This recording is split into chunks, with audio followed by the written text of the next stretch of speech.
তোমরা কি জানো কোন কলিঙ্গরাজ কলিঙ্গ যুদ্ধের প্রতিশোধ নিয়েছিলেন? হ্যাঁ, কলিঙ্গরাজ খারবেল কলিঙ্গ যুদ্ধের প্রতিশোধ নিয়েছিলেন।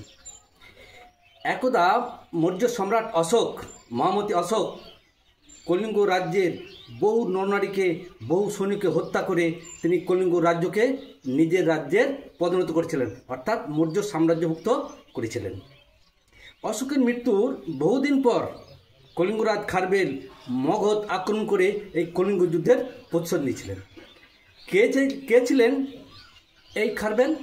না, খারবেল ছিলেন চেদি বা চেত বংশের লোক।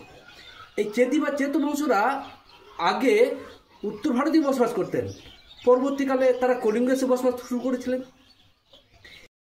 এই চেত বংশের শাসক মহামেঘবাহন কলিঙ্গে চেত বংশের প্রতিষ্ঠা করেন। এই মহামেঘবাহনের পুত্র বক্রদেব এবং এই বক্রদেবের পুত্র খারবেল, অর্থাৎ খারবেল ছিলেন চেত বংশের তৃতীয় পুরুষ, যিনি কলিঙ্গ যুদ্ধের প্রতিশোধ নিয়েছিলেন মগধকে আক্রমণ করে।